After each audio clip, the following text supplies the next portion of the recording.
નમસ્કાર, હું આસ્થા ગોસ્વામી ધ કેસરી ન્યૂઝ સાથે.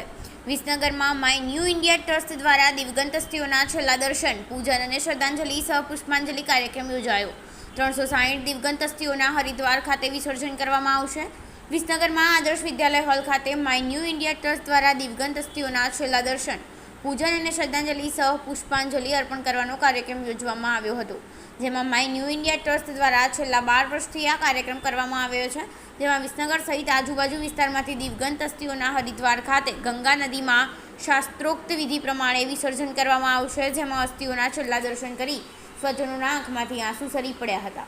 વિસનગરમાં માય ન્યૂ ઇન્ડિયા ટ્રસ્ટ વિવિધ સેવાકીય કાર્યો કરે છે. જેમાં માય ન્યૂ ઇન્ડિયા ટ્રસ્ટ દ્વારા ગરીબ બાળકોને નાસ્તા વિતરણ, શિયાળામાં સ્વેટર અને ધાબળા વિતરણ, અસ્થિઓનું વિસર્જન સહિત વિવિધ સેવાકીય કામગીરી કરવામાં આવે છે.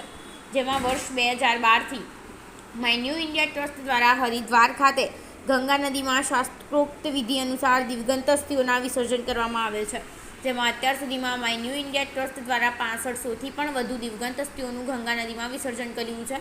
જેમાં જે પરિવારો પોતાના સ્વજનોની આત્માની શાંતિ માટે ગંગા નદીમાં અસ્થિઓનું વિસર્જન કરી શકતા નથી, તેવા પરિવારના સ્વજનોના આત્માઓની અસ્થિઓનું માય ન્યૂ ઇન્ડિયા ટ્રસ્ટ દ્વારા ગંગા નદીમાં વિસર્જન કરવામાં આવે છે. જેમાં આજે આદર્શ વિદ્યાલય હોલ ખાતે માય ન્યૂ ઇન્ડિયા ટ્રસ્ટ દ્વારા 34મી શ્રદ્ધાંજલિ સહ પુષ્પાંજલિ સભાનું આયોજન કરવામાં આવ્યું હતું.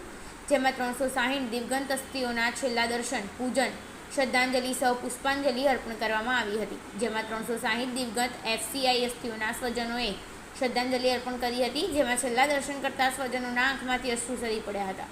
જેમાં મોટી સંખ્યામાં સ્વજનો હાજર રહ્યા હતા. માય ન્યૂ ઇન્ડિયા ટ્રસ્ટના પ્રમુખ શ્રી કમલેશભાઈ અને એમની ટીમ નિસ્વાર્થ ભાવે તન, મન અને ધનથી સેવા કાર્ય કરી રહી છે.